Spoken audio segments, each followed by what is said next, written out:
We just released a new podcast and it talks a ton about September market numbers, how to interpret those, because sometimes the market numbers aren't exactly clear, frankly. And so it takes a little bit of discernment, a little bit of digging in to understand what those numbers actually mean. So I would encourage you to check out that podcast and really take a look at the whole thing, just because you want to know why some of the numbers still say that the market is up when we all know right now it's not.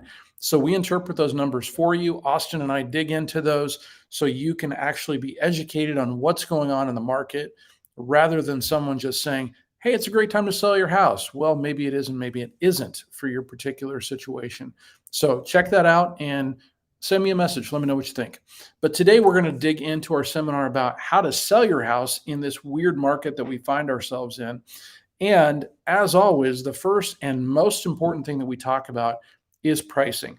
Pricing has been all over the board lately. It really has. Clark County, Washington, the average list price right now is $615. A year ago, that was unheard of for an average list price. If you've been considering selling your house for more than 2 years, you may be going, what is this number all about? This doesn't even make any sense. Give us a call. Number's right down here at the bottom, and we'll help you walk through it. In Edmond, Oklahoma, another one of our markets that we serve, the average list price right now is just under $400,000.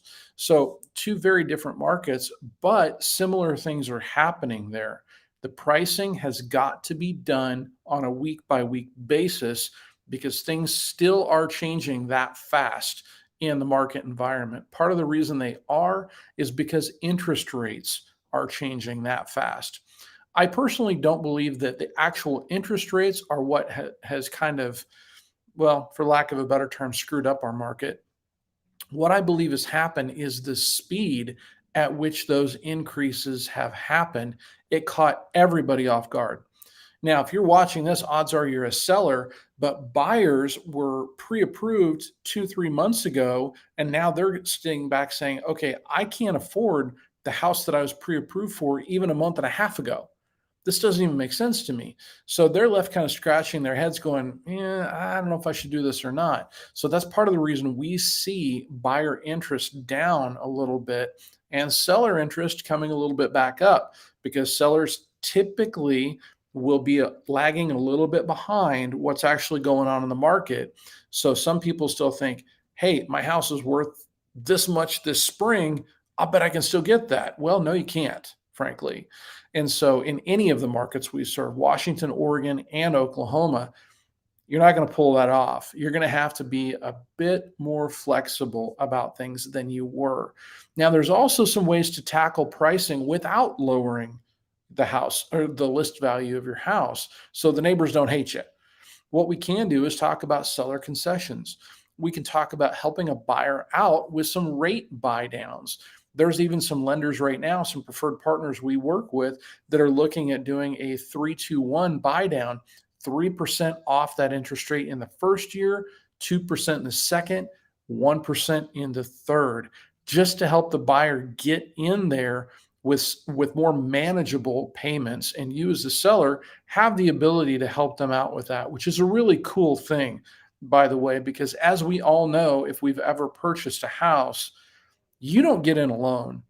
Typically, someone helps you to get into that house, whether it be a family member, whether it be a interest rate buy down, whether it be a seller concession, whether it be a negotiation of, hey, I want to leave these appliances so you've got some extra cash up front that you don't have to spend right away. So typically you're helped in some way, shape, or form to get into a house. And I think it's important to remember that, because right now, sellers, if we're not careful, we can kind of see buyers as very, very greedy and just looking for a cutthroat deal. And that's not really the case. They're looking to be helped is what they're looking for. And if we have the ability to do that, I think it's a good thing to do. I think it's the right thing to do. Now, don't give them everything. I'm not saying that. I'm still going to negotiate the best terms for you. However, giving a little bit in this market goes a long way in getting your house sold. Okay, that's all I'm going to say about pricing. The next thing is we're going to talk about the listing timeline. Listing timeline is pretty simple. At Tanner Realty Group, we need 1 week to get a house on market. That's it. And that includes photos, video with the drone, all the other stuff we're going to talk about today to get it into the MLS, get it up, get it live on the market. And it really depends on how quickly the seller can help us do that. Meaning, do we need to have furniture out? Do we need to have it staged? What needs to happen with the house in order to get it on market within that week? So we have the ability to move pretty quick. We've even done it in 3 or 4 days. The back office team doesn't like it when we do that, but we've even done it that quickly if we need to. Once we get on market, we go live, showings happen, things like that. If it's priced correctly, we go under contract fairly quickly. Now, days on market have been ticking up because, in my opinion, sellers have been asking too much money. They've been asking, hey, you know what? We want that pricing we got in the spring. As I've already alluded to, that's simply not going to happen. We have to price for the current market right here, right now, or we're not going to have interested buyers. So, as a result of that, if we are priced correctly, buyers are going to be attracted. A few offers are going to come in. Now, gone are the days when we get 20 offers the first weekend. And thank God, by the way, because every seller that I've sat down with, when we got tons of offers the opening weekend, you have to go through all of those. You have to sift through all of those. And typically, you wind up taking the best ones that suited your pricing and terms the best for your situation anyway. Well, that's still happening. You still take the best offer that suits your price and your terms. This way, you just don't have to go through quite as many, which is kind of a cool thing. Once we go under contract, the buyer has 3 days to actually get in their earnest money. Now, this is not free money to you as the seller. This is kind of like a deposit. The buyer's letting you know how serious they are about the purchase of your property. But when we go under contract, that's when the clock starts. So 3 days, first checkpoint is earnest money. Second checkpoint is at 10 days. Now, depending on the state you're in, that could be 10 calendar days. That could be 10 business days. Contact me for clarification on that because it is different. In Washington, Oregon, and Oklahoma, it's different in all 3 states. So contact me if you have questions about that. But at that second checkpoint, when the inspections are all to be done, in addition, the negotiations for those repairs, if any to be had, are also supposed to be done by that time frame as well. Now, the buyer can ask for some additional things, whether you want to do that or not, okay. They can ask for additional time. Now, contractually, they have the right to do that. So they can prolong that inspection period a little bit. The vast majority of the time, it's for good reason that they do that. Maybe there's a pest inspection that needs to happen. Maybe there's a roof inspection that needs to happen. Some additional things that need to happen to help the buyer feel comfortable. Let them know what they're getting themselves into. Because as we all know, when we bought our first place or our second place or our third or however many you bought, it's important to feel comfortable in the transaction and know that you're getting a fair deal all the way around. After that, that's really the big next checkpoint is that repair inspection checkpoint. After that, that's when the loan officer for the buyer as well as the title company take over. They do all the title searches. They get everything cleared. They get all the underwriting for the loan done. And then we go to the closing table at the title company. We sign off on everything. You as the seller typically will sign off first. The loan will fund for the buyer. And then that deed goes from the title company to the county in which your property is in. And when that deed transfers over from you as the seller to the buyer, that's when closing legally actually happens. So most people think, okay, well, we go to the closing table, it happens then and there. It doesn't. Legal closing happens when the deed passes from you as the seller to the buyer and that transfer of ownership is complete. So that's the transaction timeline. Now, a couple of things that are also really, really important in this process. Number one is photography. Photography is really one of the paramount things outside of the pricing to get your property sold in a timely fashion. We've all seen them. I collect bad property photos on my Facebook page. If you're interested in seeing those, head on over there. Kind of a hobby of mine. And I have some friends all across the country that actually send me bad photos of properties. My personal favorite was the mannequin collection in Northern California. It just looked creepy. It really did. I wouldn't go in there around Halloween. But photography is very, very important. You want to get a professional photographer that knows what they're doing. We all love our iPhones, right? Well, they are terrible for actually doing still photography for real estate. The pictures do not turn out as well. They simply don't. You want to hire a professional, specifically, hire a realtor who is going to get you a professional photographer. And while we're on the subject of that, video is also very, very important as well. Back in the days when property sold in 5 minutes that it went on market, maybe video wasn't that critical. But right now, we want to represent your property in the best light possible, get as many eyeballs on it as possible so you can beat out your competition because inventory is still pretty low. Video is a great way to do that. A video walkthrough of a property really adds something special, and it tends to attract more buyers when marketed properly. And we'll chat about that in just a minute. 3D tours are also another great way to do this. Some people complain that they make them seasick when they walk through the property. Some people love them. Everybody has a different preference. What we found is it's simply another way for people to look at the property and get a different perspective on it. Maybe they want to go in there and virtually spin around in that kitchen to see what it really looks like. Maybe it's a galley kitchen and they want to get an idea of how big it is in there to see if people can pass by or not, if they can have multiple people cooking in the kitchen or not. Whatever their reasoning, some people really enjoy the virtual walkthroughs. They also enjoy the 2D floor plans as if your house was a new build. I found personally people enjoy that even more than a 3D walkthrough because they print them off, they rearrange their furniture, and they draw out where their furniture is going to go. People love that kind of stuff. So it's kind of fun to be able to do that. And I've also had sellers hang on to those as well because they've never seen a floor plan of their own home. So that's kind of a cool deal. MLS representation is also critical in this day and age. When it is a more buyer friendly market like it is right now, as we see inventory creeping up, it's really important for you to have MLS representation. Otherwise, that buyer's agent is going to eat you for lunch. Okay. There's no nice way to say it. The fact is, in real estate, there's a lot of contracts, there's a lot of legal hoops to jump through. There's a lot of areas to where you might not think you're practicing real estate law, and you actually could be. And so there's multiple ways to get sued in a real estate transaction. And you as a seller really want to avoid that.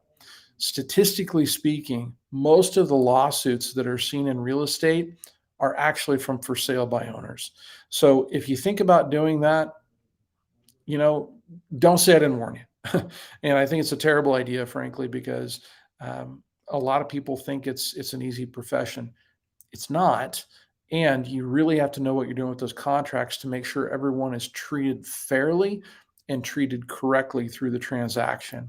So give us a call. Again, contact numbers right down there below, and we'll walk you through the contracts and be able to help you out with the whole listing process. Digital marketing, I alluded to this earlier. This has become a non negotiable in our day and age. The number one way for people to see your property is online. Now, the National Association of Realtor Statistics say like 92% of people start their home search online. Well, the other 8% talk to a realtor that get them on a search. And so everybody starts their process online these days. We don't print out photo books or anything anymore of all the listings. Some are available in the newspaper, but not many anymore. People go on and they look at Zillow, they look at Redfin, they look at Trulia. Now, by the way, all of those that I just mentioned and hundreds more pull from the MLS. So all that information is not unique to Zillow. All that information is not unique to Realtor.com or Trulia or Redfin. They all pull from the multiple listing service from agents just like me and our team that enter in that information. So the information that you're getting is only as good as the realtor putting it in, just as a warning on that, okay? But digital marketing is hugely important. You're watching me right now because you saw something on our social media page, either on Tanner Realty Group, my personal page, Austin's personal page, whoever's personal page. You found us through a digital medium. This is how people learn how to sell houses. This is how people learn how to buy houses. And this is how people find real estate professionals to work with in this day and age. So if you have a realtor that's avoiding that, oh, I just share it with my friends and family. It's not good enough. They actually need to pay for those ads and get that out there, because I can share it with my friends and family. Awesome, fantastic. And guess who's going to like it first? My mom. Now, I love my mom. If you know my mom, you love my mom too. And frankly, my mom's not going to buy your house. So who cares if she sees it or not?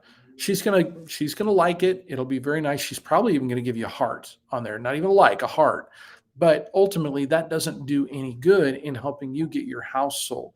It needs to go out to the masses, and we have an effective, proven system in order to know how to do that. The other key component that you need to realize is that you need some transaction coordination in going through this process. Every good realtor that I know has some sort of transaction management process. If they are not super organized and they only focus on one deal at a time, okay, they can maybe do that transaction management. Well, some of us are a little bit too busy to do that. So we have transaction managers that help us watch those transaction timelines as we go through them. Because if we miss one, you're out of contract as a seller, and that's no good. You don't want your house going back on the market. That's what out of contract means, is that your house is going to go back on the market. So we have a transaction manager that watches those timelines like a hawk for us, not just for you, but also for me, because I'm a pretty organized guy. However, I need backup a lot of times. I've done 10 transactions in 1 month before. And I'll tell you, if it weren't for my transaction coordination manager, my head was spinning and I would have missed half of those deadlines. So it's incredibly helpful to have that transaction management in there. Now, what turns off potential buyers? We've talked about this before, and if you watch these seminars before, you know that we live in a very, very divisive time in history, and you don't want anything divisive in your house. I've had people on the more liberal side of things that have said, hey, you know what? I saw a Trump flag down the street. I'm not buying that house. Okay. Well, I've also had very conservative people that say, hey, I saw a Biden Harris sign half a block down the street. I don't want to live in this neighborhood. Now, this is more friend advice than realtor advice. I'm not sure when we as a country got this divided, but it sucks. And it's stupid, quite frankly. If we actually can't open our minds and have a conversation with people that don't see the world the same way as us, that's a problem. It really is. And I would encourage you, if you are of that mindset, I don't care where you fall, but if you are so close minded, you can't have a conversation with somebody else, I believe that's a problem. And frankly, you're probably not going to do real well in real estate because you won't give anything on negotiations. And in this day and age, negotiation is key and it's huge in real estate. You have to strike a win-win deal for both the buyer as well as the seller. And if your mind is closed and you don't have the ability to do that, your real estate goals will not be accomplished. That I promise you. Okay. What's the one thing that you absolutely positively have to do as a seller in outside of pricing it right? Because we've talked about that, right? What's the one thing you positively have to do to get your house sold? I'll give you a hint. It smells like pine sol. You need to clean it. Make sure that your house is sparkling clean. Now, if you have the ability to do that, fantastic. Awesome. One of our realtors will come in and give it the sniff test. Okay. And if you don't, that's okay, because, hey, I clean a house pretty well, but not up to the standards of when I want to list a house. When I list my own properties, you better believe we hire a cleaner to do it. And so I strongly recommend that you hire a cleaner, come in, have a deep clean done on your house.